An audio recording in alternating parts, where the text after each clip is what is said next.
Bienvenidos a Rumbo Minero. Mi nombre es César Campos y estaré a cargo de la conducción del presente programa, donde tendremos como invitado central al doctor José Luis Tapia, quien es economista y docente universitario en la Universidad Ricardo Palma. Con él vamos a abordar el tema de el reto que tiene el Perú para recuperar la confianza económica y atraer nuevamente inversiones. También tendremos dos interesantes entrevistas realizadas por nuestro productor Miguel Zavala, una al señor Oliver de Mier, presidente de Swiss Better Gold Association, y al señor Carlos Urenda, gerente general del Consejo Minero de Chile, esto en el marco del simposio 16 Encuentro Internacional de Minería. Vamos inmediatamente al informe que ha elaborado el equipo de prensa de Rumbo Central.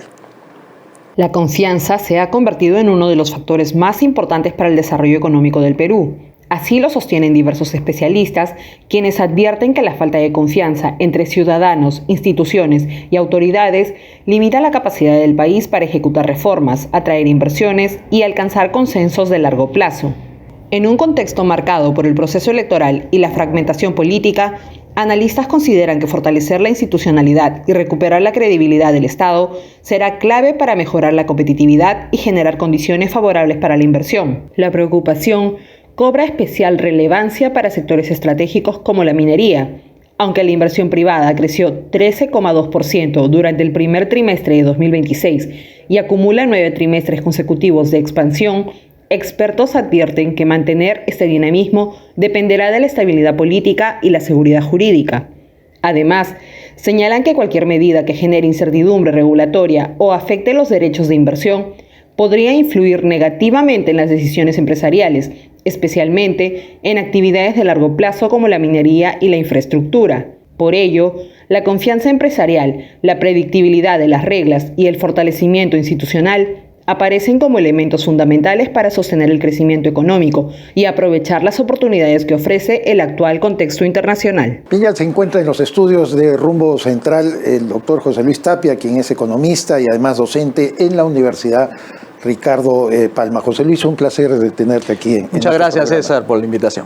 Bueno, estamos a pocos días de las elecciones, la segunda vuelta, y uno de los factores que más se han puesto sobre la mesa de discusión, no solamente entre los candidatos, sino también a nivel académico y a nivel de todos los actores políticos y también actores económicos, la discusión de qué cosa va a pasar luego del día 7, qué expectativas podamos tener, qué nos estamos jugando en todo caso en la definición de la segunda vuelta del candidato presidencial.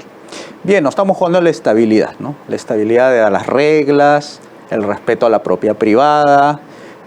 También hay que señalar que hay un diseño institucional en la Constitución que también se puede modificar, no sé si ahorita o después, pero son las reglas básicas de juego que haría que o viene o no vienen las inversiones, ¿no? Eso es principalmente. Bueno, Perú se ha caracterizado en los últimos años por ser el país que en todo caso por sus fundamentos macroeconómicos ha mantenido tasas de crecimiento pero verdaderamente muy modestas, sin que se apalanque sobre todo, algunas actividades como es la minería, que para nosotros resulta tan importante. En todo caso, sí primara la sensatez de quien gobierne, sea quien sea, a partir del próximo 28 de julio del presente año. ¿Qué es lo que debe hacer en todo caso? ¿Cuál es la recomendación para que nuestra economía se pueda recuperar? Crear confianza, ¿no? Definitivamente. Y parte por el hecho de darle estabilidad a las reglas de juego. Las reglas de juego son fundamentales para crear los incentivos para las inversiones. Y las inversiones van a venir cuando haya confianza. Entonces, si van a estar permanentemente cambiando las reglas de juego, entonces van a retirarse las inversiones. Las inversiones vienen donde hay confianza, donde hay previsibilidad, donde hay estabilidad. Y eso es necesario si queremos prosperar, queremos hacer crecer la economía en base a la inversión privada, ¿no? Y en efecto hay pero demasiados elementos que a veces impiden esa atracción de la inversión. Por lo pronto acá, y particularmente en Rumbo Minero, siempre hemos seleccionado todo esto que se ha venido acumulando con el tiempo. Primero, el tema de la inseguridad ciudadana, la criminalidad organizada que ha penetrado a través de la minería ilegal a la actividad minera formal, la permisología, por supuesto, la enorme cantidad de trabas que se tienen que superar solamente para poder dar el paso en la exploración de algunos yacimientos. En cuarto lugar, lo que tú bien mencionas, la inestabilidad política, porque esa forma parte justamente del elemento público que más se hace evidente. Y ciertamente el quinto punto es la corrupción, porque hay una enorme corrupción en el Estado que hay que tratar de visualizarla también como una traba para la atracción. Entonces tenemos que superar varias cosas, no se trata acá solamente del factor confianza porque una ideología determinada tome las riendas del país. Yo lo que veo es más bien un ambiente bastante imprevisible, o sea, crea mucha incertidumbre los dos candidatos, no es que uno más que el otro, Claro, los dos. así es. En el caso del candidato que está cambiando mucho porque ha cambiado justamente de planes de gobierno es el señor Roberto Sánchez, ¿no? Ahí yo tengo mi duda si vaya a mantener las reglas de juego estables, porque ya estamos viendo que está cambiando su propia regla, su presentación de su plan de gobierno, y esto puede generar mucha desconfianza, ¿no? Sin embargo, lo que tú bien has señalado en el tema de la seguridad es necesario, es fundamental, porque los gobiernos cuando tienen que presentar, digamos, sus principales resultados, tiene que ser en tres áreas por lo menos principales. Seguridad, segundo, justicia, y la tercera, las obras públicas. Es lo esencial. Así fueron creados los estados, los gobiernos, con esas tres funciones. Lo que ha pasado es que el sistema ha ido creciendo en el involucramiento del Estado en más funciones y han abarcado más. Desde Bismarck, por ejemplo, desde 1933 empezó a entrar el Estado con más derechos sociales y ha hecho crecer al Estado al punto de que ha llegado a invadir las esferas naturales del sector privado. Entonces vemos una cantidad enorme de regulaciones, reglas, requisitos, permisos, entre ellas la minería, que se ha visto, digamos, perjudicada y ha atrasado muchos proyectos, etcétera. Entonces ese es el marco que está partiendo y que va a partir el nuevo gobierno. Sobre esa base tiene que trabajar para crear justamente las condiciones propicias para que no solamente la minería sea la única, digamos, que despegue, sino todas las actividades económicas y se sienta un progreso general en el país y no en algunos sectores, ¿no? Has mencionado, José Luis, el déficit que tenemos también en obra pública y esto nos lleva a repensar también cómo debe direccionarse el gasto fiscal. Y sobre todo porque ese elemento de corrupción ya hemos visto, ¿no? Siempre hoy por hoy en las provincias, sobre todo la andina, las que están en el sur del país, le reclaman a Lima y no le reclaman a sus propias autoridades que han hecho ser y pabilo de los recursos que se paga, por ejemplo, por la minería, el canon sobre canon, regalías, impuesto a la renta, que suma casi el 50% de todas sus utilidades e ingresos. ¿Cómo redireccionar ese gasto público y cómo administrarlo mejor? ¿Cuál es tu perspectiva? Primero debemos preguntarnos cuál es realmente el rol del Estado. Yo creo que por ahí debemos empezar para luego dirigir los gastos hacia ese rol. Yo creo que el rol está mal planteado en el Estado. Tal es así, pues, que se han reemplazado los derechos por permisos, los incentivos productivos por incentivos políticos. Entonces no podemos progresar si no se tiene bien claro para qué está el gobierno.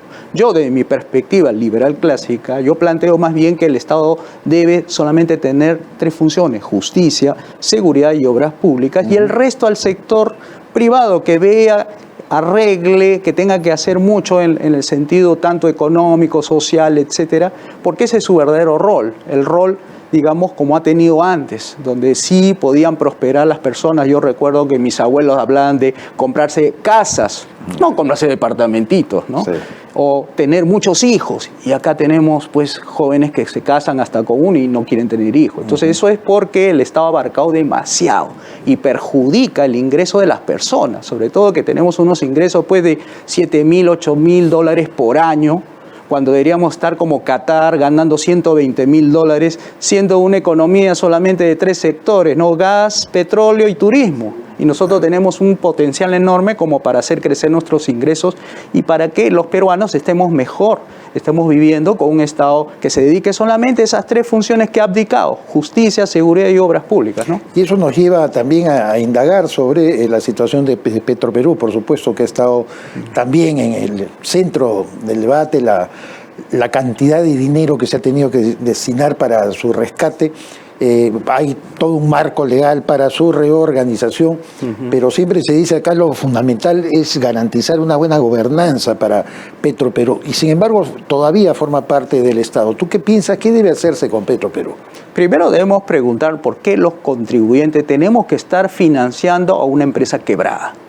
Esa es la primera pregunta que tenemos que hacer. Los ciudadanos no hemos nacido para mantener empresas que quiebran, que estén deficitarias, que arrojen pérdida y que encima reclamen sus trabajadores una repartición de utilidades. Eso es inmoral, eso es obsceno, ¿no? Cuando todos los ciudadanos hemos puesto de nuestro bolsillo, hemos puesto prácticamente miles de millones de soles, 20.000 dicen millones de soles que se ha ido en esa empresa. Eso es injusto. Entonces hay que repensar más bien en que el rol del Estado no es la de ser empresario, no está para eso no fue creado para esas tres funciones que lo he mencionado. Esto viene de Adam Smith, John Locke y toda la escuela austriaca, la escuela de elección pública. Y en segundo lugar, si vamos a hablar de la empresa como tal, tenemos que pensar en cómo liquidarla, porque es un mal ejemplo, es una historia nefasta del país, como para ponerlo en los libros de historia sobre lo que no debe hacer el Estado, porque es un mal ejemplo mantener empresas quebradas a costa de la plata de los contribuyentes, que nos esforzamos mucho para poder pagarle a la SUNAT los impuestos, ¿no? Siempre se dijo que al ingeniero Alberto Fujimori le faltó tiempo para realizar las reformas de segunda generación, que probablemente podía ya determinar que las empresas, incluso de abastecimiento de agua, también pudieran tener un rol de participación privada mucho más significativa, importante, para cuidar precisamente el centavo de cada uno de quienes tenemos la absoluta necesidad de ese servicio. ¿Habrá espacio para dar ese impulso a tales reformas, crees tú? Yo creo que lo primero que debemos pensar es modificar o eliminar el artículo 6.6. Yo creo que ese es el quid del asunto, que el Estado sea dueño de los recursos renovables y no renovables del subsuelo.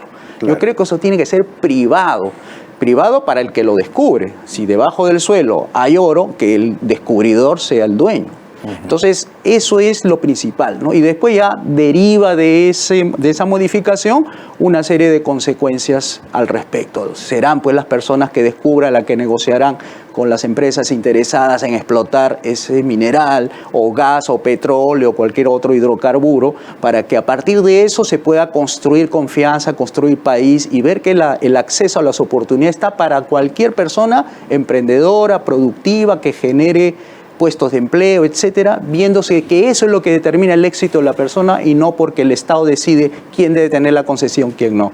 Desde Julio Velarde hasta, por supuesto, economistas serios como lo eres tú, José Luis, han advertido la necesidad de que la atracción de inversiones en este superciclo que están pasando algunos de los principales metales, el cobre, el oro, la plata, pero particularmente el cobre y la demanda que vamos a tener, porque falta oferta todavía. Y nosotros tenemos grandes proyectos, uno de los cuales, por ejemplo, Zafranal, ya se ha visto detenido porque la empresa Teck, la canadiense, decidió irse más bien al norte de Chile a explotar una mina ahí, más o menos diciéndonos a los peruanos, no tengo garantías para seguir. Allá anteriormente Newmont también lo había hecho con Yanacocha Sulfuros, diciendo que dejaba en suspenso la explotación de ello. ¿Cómo tendremos que modificar, en todo caso, el punto de atracción, el imán de esa inversión privada para que no tengamos tampoco estos saltos? Zafranal vendría a ser el segundo gran proyecto cuprífero del sur del país, ¿no? Como bien lo has dicho, César, al Perú no le falta cobre, lo que le hace falta es institucionalidad, es decir, hacer shock desregulatorios para que esos permisos no se conviertan en dolores de cabeza para quienes quieran ofrecer, explorar y explotar minas, explotar hidrocarburos, cualquier otra actividad. Ese es el gran problema que nosotros tenemos. Es un Estado demasiado controlista, no permite que avancen en la libertad, en la libertad económica, en el libre mercado, que es lo que la gente quiere prosperar y no se le permite porque hay mucha discrecionalidad del burócrata. Todo inventa con tal de controlar más la economía. Y eso es porque no nos hemos preocupado en cómo ponerle límites al gobierno. Claro. Eso es lo principal. Si tenemos bien claro que hay que ponerle límites, vamos a ver cómo la libertad económica hace prosperar estos proyectos que tú has mencionado, ¿no? Y además tenemos el otro desafío, que es la reducción de la pobreza, ¿no? Hace poco se han dado a conocer los indicadores de una leve reducción, pero que todavía estamos en una etapa muy, muy dura. Ni siquiera, o sea, la pandemia, que ha sido un factor de distorsión conjuntamente con el gobierno de Pedro Castillo Terrones, hay que decirlo con toda claridad, los dos grandes males y flagelos que hemos tenido en este último quinquenio, que han impedido esa pugna por la reducción de la pobreza. ¿Cómo enfocar desde un próximo gobierno este desafío? Lo vuelvo a repetir, poniéndole límites, ¿no?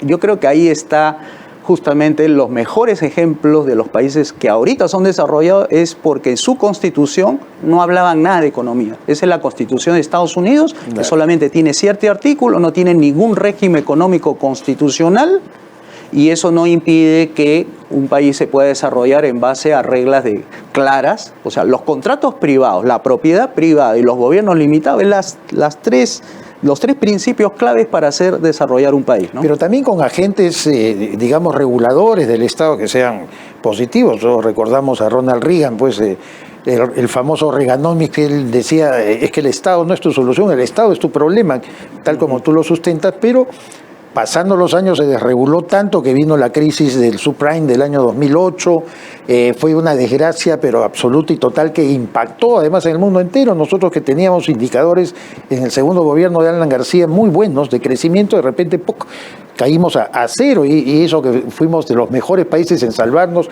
de esa situación. Yo creo que el mensaje tiene que ser que hay que fortalecer siempre también y mantener fuerte a todos los sistemas reguladores. Mira, yo te puedo clasificar en la buena y mala regulación. ¿Sabes cuál es la buena regulación? Todas las que evitan el fraude, el engaño, el abuso, la estafa, etc.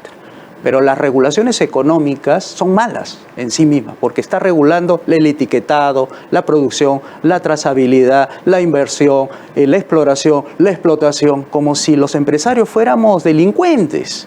Entonces, la buena regulación es la que previene el crimen, el delito, todo eso que he mencionado, y la mala regulación es que le pone trabas al que quiere explorar, explotar minerales, pues. Sí, efectivamente, yo creo que esa es la mejor manera de resumir cuál es el papel de las reguladoras. Yo te quiero agradecer mucho, José Luis, por haber estado con nosotros. Por supuesto, te vamos a convocar en una próxima oportunidad, probablemente ya luego de que conozcamos los resultados de la segunda vuelta electoral este domingo 7 de junio. Muchísimas gracias. Muchas gracias a ti, César. Estuvo con nosotros José Luis Tapia, economista y docente de la Universidad Ricardo Palma. Y no se olvide, ya estamos todos listos, preparados para llevar a cabo Expomina, la quinta feria más importante del mundo según estudios de Ipsos, que se va a producir el presente año 2026, del 9 al 11 de septiembre en el Centro de Convenciones del Jockey Club. Usted todavía, si es proveedor, puede acceder a los últimos stands, aproveche los últimos stands que van a permitirle exhibir sus productos o servicios. Expomina Perú 2026. Vamos a una pausa comercial y retornamos. Expomina Perú, gran feria minera en septiembre. Separa tu stand en la feria minera más grande del Perú. Expomina Perú 2026, el gran punto de encuentro de la industria minera. Más de 1.250 stands, 80.000 asistentes y 9 foros internacionales que abordarán temas claves del sector y los proyectos mineros más importantes de América. La feria minera peruana top 5 mundial según análisis de Ipsos. Haz negocios con el sector minero. Separa tu stand en www.expominaperu.com. Entérate de todo sobre el sector minero, entrevistas, informes y mucho más en Rumbo Minero. Visítanos en rumbominero.com y escanea el QR para seguirnos en nuestras redes sociales. Somos KSR Global, expertos en gestión de talento. Creemos en el poder de las personas para transformar organizaciones. Las grandes operaciones se sostienen en líderes que toman decisiones clave cada día. Desde gerencias, jefaturas y especialistas, identificamos el talento ideal para los desafíos de la minería y otras industrias de alto impacto. Identificamos líderes con visión, compromiso y capacidad estratégica para impulsar el crecimiento de organizaciones que apuestan por el futuro. Tal como lo anunciamos, vamos a transmitir para provecho de ustedes dos interesantes entrevistas realizadas por Miguel Zavala, el señor Oliver Demier, presidente del Swiss Better Gold Association, y Carlos Urenda, gerente general del Consejo Minero de Chile. Ambos participaron en el simposio 16 Encuentro Internacional de Minería. Adelante. Para el canal El Rumbo Minero TV nos encontramos ahora con Oliver Demier y Christian Ziger. Ellos son parte del programa Swiss Better Gold. Bienvenidos a Rumbo Minero. Cuéntanos un poco qué es el programa Swiss Better Gold. The Swiss Better Gold is a scheme which aims to support environmental and social change at artisanal and small-scale mines. And we do that in Peru. And the way to do it is to combine technical assistance on the ground here in Peru and access to international markets, typically through Switzerland, and direct impact support from Switzerland to the mine in Peru. Swiss Better Gold es una iniciativa que apoya la pequeña minería y la minería artesanal en temas ambientales y sociales y que conecta a los productores mineros con los mercados internacionales, particularmente en Suiza. ¿Cuál es básicamente el apoyo técnico que da este programa a los mineros, a los pequeños mineros y mineros artesanales? The support is to improve practices, and it will include people visiting the mine, establishing where the mine is in terms of practices, and then establishing an improvement plan and supporting the mine on a technical basis and as well coaching to implement those improvements. La idea es acompañar a las unidades mineras con asistencia técnica en el terreno, apoyarles en mejoras continuas en sus procesos de producción y ayudarles a producir responsablemente, tanto en lo social, en lo ambiental y también en la parte minera. Cuéntanos un poco cómo es el tema del proceso de la compra del oro. Ustedes son unos intermediarios entre compradores suizos, me comentabas. The general idea is that there's no intermediary. So it's a direct purchase from the refiner in Switzerland to the mine here in Peru. There's a particular example, which is a processing plant, where the refiner will buy from the processing plant, which has been approved by Swiss Better Gold, and then the metal is going to go to Switzerland. La idea es hacer la cadena lo más directa, más corta posible, desde la mina al mercado suizo, al refinador suizo, para evitar, digamos, intermediarios y tener una cadena más corta, más directa posible. Por ejemplo, la planta de procesamiento que puede acopiar mineral de los pequeños mineros y ahí conectar con el comprador, el refinador suizo, para la exportación. ¿Ya han tenido algunos resultados aquí en Perú? ¿En qué zonas están trabajando? Swiss Better Gold has been active in Peru since 2013, and we have achieved, I think, 25 tons, is it? 25 tons since the beginning of the activity.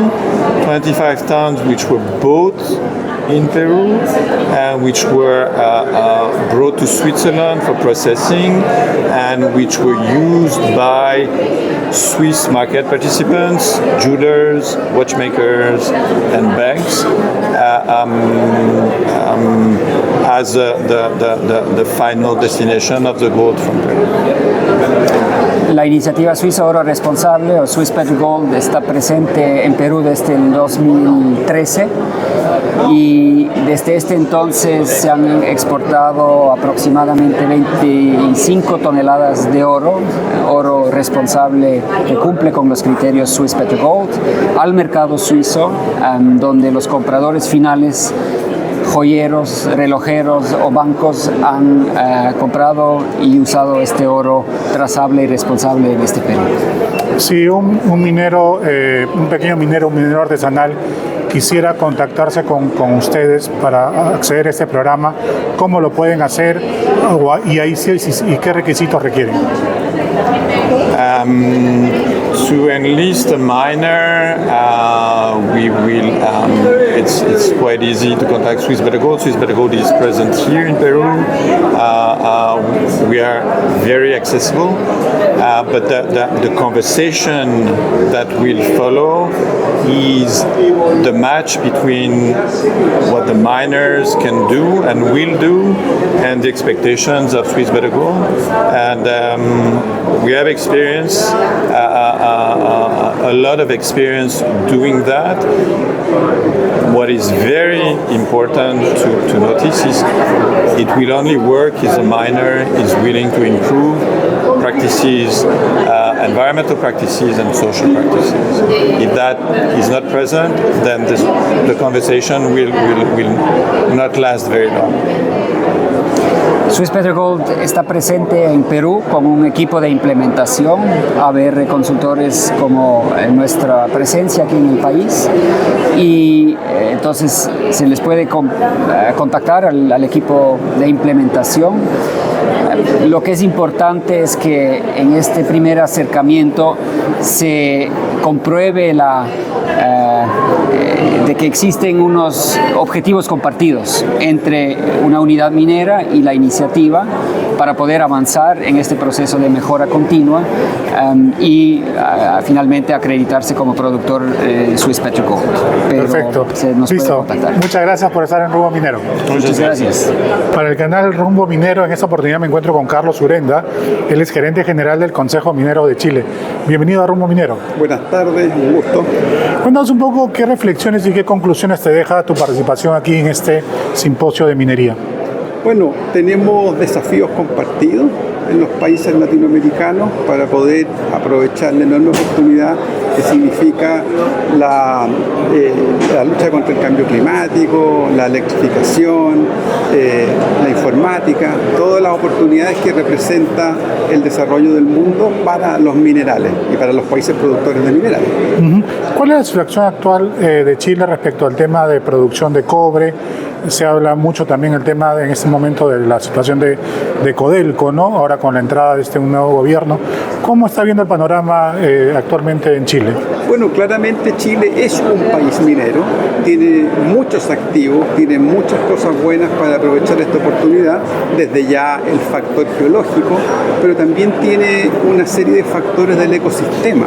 Trabajadores, proveedores, infraestructura, estabilidad política, económica, una institucionalidad minera probablemente tal, pero obviamente como todos los países tenemos algunos desafíos, y yo diría que en el caso de Chile los desafíos principales van por el tema de poder obtener más rápidamente, pero sin disminuir los estándares medioambientales, de los permisos que son necesarios para ejecutar la gran cartera de proyectos de inversión que tenemos. Porque hoy en día, para aprovechar esta oportunidad, creo yo que es necesario tener ya proyectos que estén listos para ejecutar, no ponernos ahora a encontrar y diseñar proyectos. Pero para ejecutar esa cartera de proyectos se necesitan muchos permisos, y en promedio una mina grande se demora 138 meses en Chile, que son 11 años y medio. Y eso es mucho, porque hemos visto que los tiempos que se requieren para tener mayor disponibilidad de minerales son mucho más cortos. ¿Cuáles son los principales desafíos que hoy en día enfrenta la industria minera chilena? Y más o menos, si tienes un aproximado de cuál es la cartera de proyectos mineros que tienen actualmente. Bueno, nosotros tenemos más de 100 mil millones de dólares en proyectos con distinto grado de desarrollo. El tema es que de esos montos, el 80% son lo que se llama brownfield y solo el 20% son greenfield. Y claramente son muy importantes de desarrollar los brownfield, toman menos tiempo, pero eso es un indicador de que los permisos están siendo complicados de obtener y se están demorando más de lo necesario, porque tal vez en parte por eso es que los nuevos proyectos, que en general son más difíciles de desarrollar, hay menos, porque se sabe que va a ser mucho más complicado obtener los permisos. Por lo tanto, creo yo que el principal desafío es acelerar los permisos sin reducir los estándares, y en ese sentido se está avanzando. Tenemos una nueva ley que acelera los permisos sectoriales, se está discutiendo otra ley que va a acelerar los permisos medioambientales, pero hay que seguir avanzando con cosas. Creemos que además de eso es muy importante las señales que se dan. Por ejemplo, tenemos un nuevo gobierno que ha dado señales muy positivas en la línea de acelerar los proyectos y de favorecer el desarrollo minero del país. Y también creemos que es importante que además de las señales se pongan los recursos materiales y personales para poder sacar más rápido esos permisos. En el anterior Perumín se firmó un convenio de entendimiento, ¿no?, con la ministra Aurora Williams, con el Perú, ¿no?, para compartir ciertas sinergias, tema de conocimientos, tecnología. ¿Crees que Perú y Chile son muy similares en el tema minero? Claro, cuando uno caracteriza a los distintos países latinoamericanos desde el punto de vista minero, sin duda que Chile y Perú caen en una misma clasificación, ¿no es cierto? Son países mineros que llevan muchos años en eso, que tienen riquezas geológicas enormes, que han desarrollado un rico ecosistema, pero los dos están teniendo problemas de costos, de productividad y también de permisología. En ese sentido son muy parecidos. Nosotros tenemos ventajas en otras cosas, pero ustedes tienen ventajas en otras. Pero la verdad es que tienen una condición muy similar y por lo tanto son muy idóneos para poder tener una alianza mayor en estos temas. Si uno,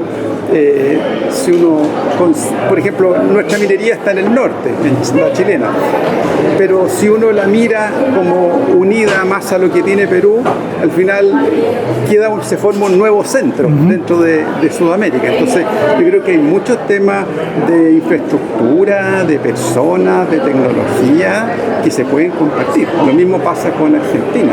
Hay importantes proyectos que se están desarrollando, que se están pensando desarrollar a nivel binacional, que están en el límite. Incluso se hablaba de una especie de entendimiento entre Argentina y Chile, ¿no?, para compartir el tema de los recursos, ver cómo explotarlo de la mejor manera. Nosotros tenemos un tratado de integración binacional, lo que constituye un gran avance, pero obviamente respecto de cada proyecto hay que firmar un protocolo que hace una bajada de las condiciones al proyecto, y ahí hay muchas cosas que se van a negociar y se van a conversar, de los proveedores, de los trabajadores, de por dónde sale, los puertos, los transportes. No digo que va a ser fácil, pero va a haber una posibilidad de trabajar en conjunto. Y cuando somos países que no tenemos una relevancia significativa a nivel geopolítico internacional, obviamente que mientras más unidos y más ventajas comunes presentemos a un inversión. Incluso se habla de un triángulo del cobre, ¿no?, entre Argentina, Chile y Perú. Por supuesto que sí. Entonces eso ya es más atractivo para la gente que quiere invertir y venir para acá. Sabe que ya hay 3 países con una infraestructura que a veces se puede compartir, con gente que circula libremente, y ese hub minero que se pueda crear en Sudamérica, por supuesto que va a ser muy atractivo y va a permitirnos competir de mejor forma con otros países y nos va a salvaguardar un poco más de las contingencias geopolíticas que ocurren y sobre las cuales no tenemos mayor influencia. Finalmente, la demanda de cobre está superando la oferta actualmente. ¿Cómo ves el futuro del metal rojo a nivel mundial, teniendo en cuenta pues que hoy en día los proyectos mineros tardan más años en salir adelante, sumando ahora también el problema en el Congo con el tema del ébola también, que está disminuyendo la producción de cobre en ese país? ¿Cómo avisuras el futuro del cobre? Bueno, hay distintas proyecciones de crecimiento de demanda. Unos dicen que de aquí a 10 años va a crecer un 30%, un 50%, un 70%. Lo importante es que va a crecer mucho la demanda. Y la causa es que a la demanda tradicional para industrialización, manufactura, urbanización, se ha sumado una nueva demanda que es para combatir el cambio climático, energía renovable, vehículos eléctricos y ahora los data centers, la inteligencia artificial. Entonces toda esa nueva demanda se va sumando y el problema es que la oferta va creciendo rezagada respecto de la demanda.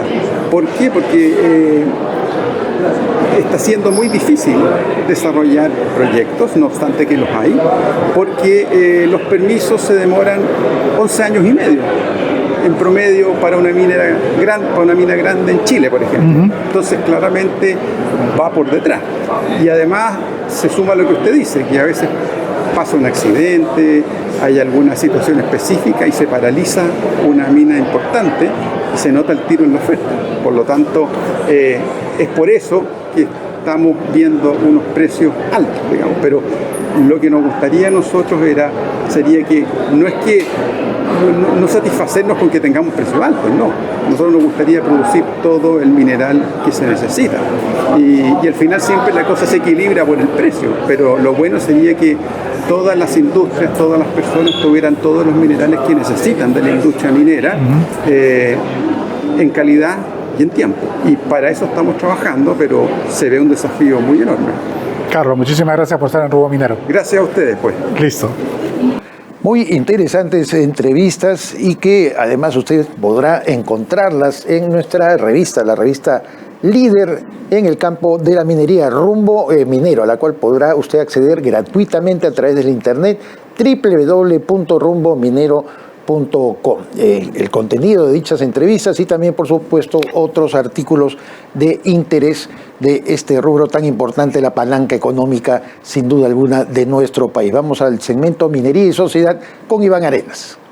Roberto Sánchez no cambia de línea a pesar de que ha presentado un nuevo documento y un nuevo equipo, entre comillas, de gobierno del pueblo, dice su líder, en este caso Roberto Sánchez. Habla de la minería, habla de la agroexportación, anuncia reforma agraria, porque dice que hay una reconcentración de las tierras, importante, agroindustria. Luego de eso habla sobre la minería, anuncia un reinfo permanente cuando dice que va a aplicar políticas en que la formalización sea un asunto permanente, es decir, que nunca va a acabar. Eso significa que el reinfo no va a acabar, señores. Vamos a continuar con el reinfo. Asimismo, se come el cuento de que hay acaparamiento de concesiones. En este nuevo documento que ha sacado hace días nomás el señor Sánchez es, creo yo, peor que el otro. ¿Qué más nos dice Sánchez? Dice que hay posibilidades de industrialización. No se ha dado cuenta que, en efecto, si bien existen o pueden existir políticas de industrialización, hace falta muchísimo capital humano, sobre todo en educación y salud, infraestructuras, carreteras, para poder aplicar esa política de industrialización, sobre todo minera, que está en lugares muy distantes. Va a ser muy difícil. Además de eso, no comprende que la industrialización básicamente es un esfuerzo de mercado y Estado, no solamente de Estado, sino vamos a tener una especie de estatización por lo bajo. Eso es lo que nos anuncia el señor Sánchez en su nuevo plan de gobierno. Atentos a eso a la hora de decidir el voto. Gracias. Del 9 al 11 de septiembre vuelve Expomina Perú 2026, la feria minera más grande del Perú. Según análisis de Ipsos 2026, Expomina Perú se posiciona dentro del top 5 mundial de eventos mineros por número de stands de exhibición. Expomina Perú, presidido por el ingeniero Roque Benavides, reunirá a las principales personalidades del ámbito público y privado en foros y congresos de nivel internacional. La industria minera es probablemente una de las industrias más globalizadas que existe en el mundo, y por lo tanto el Perú, que es un jugador importante en la exploración, en la producción minera, es un país que atrae a muchos inversionistas. Expomina Perú se ha posicionado como una de las ferias, conferencias más importantes en nuestro país. En esta edición, Expomina Perú presentará American Mining Summit, la octava cumbre internacional de minería de las Américas, presidida por Carlos Castro, gerente de asuntos corporativos para América del Sur de Glencore. Hemos preparado un programa robusto, con líderes empresariales, autoridades gubernamentales, expertos técnicos y organismos internacionales. Este año nos enfocamos en 9 foros internacionales. Además, se realizará el Mining Investment America, MIA, liderado por Luis Rivera, COO de Glencore LATAM y director de operaciones para Sudamérica. Este espacio reunirá a los CEOs de las principales compañías mineras de la región, quienes presentarán sus proyectos y ampliarán las oportunidades de negocio. A ello se suman las conferencias internacionales de la Sociedad de Minería de Estados Unidos, SMI, y del Centro de Estudios de Cobre y la Minería, CESCO, que a la vez realizará la Gran Cena CESCO, con los principales líderes mundiales del sector. Esto va a ser un hito importantísimo en el sector minero peruano y en el sector minero de toda América. Los invitamos a estar con nosotros en la gran feria Expomina. Si usted es proveedor o quiere ser proveedor, separe un stand en expominaperú.com.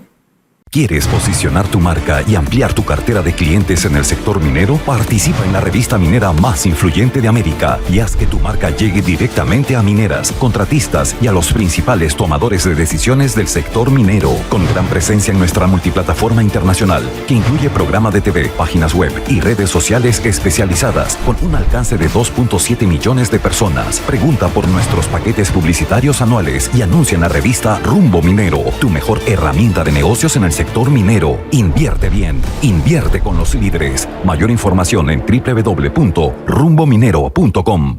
Estamos al final del programa y ha sido en verdad muy interesante dialogar con el economista José Luis Tapia, docente de la Universidad Ricardo Palma. Acá las cosas son claras, no se puede jugar con economía, nos falta todavía inspirar mayor confianza a las inversiones privadas, tanto nacionales como internacionales, nos falta reformar el Estado, reducir la permisología en el campo minero y promover, por supuesto, nuevas inversiones en exploración que tanto necesita nuestro país. Las entrevistas también realizadas por Miguel Zavala al señor Olivier de Mier, presidente de Swiss Better Gold Association, han sido muy importantes. Justamente este es uno de los programas que se desarrollan en Suiza para analizar y desarrollar una trazabilidad verdadera del oro, porque ellos se ocupan sobre todo de las plantas procesadoras. Ustedes saben que en el Perú pululan plantas procesadoras que a veces compran minería ilegal. El caso de Suiza con sus plantas es algo diferente, una experiencia mucho más enriquecedora y que sobre todo permite establecer cada uno de los pasos de donde proviene el oro de nuestro país, que dicho sea de paso también, en Suiza se procesa de una manera muy adecuada. Se compran grandes volúmenes de oro, por supuesto, legal. Mi nombre es César Campos, he estado en la conducción del presente programa de Rumbo Central. Los esperamos, como siempre, el día de mañana. Continúe usted con la programación de Rumbo Minero.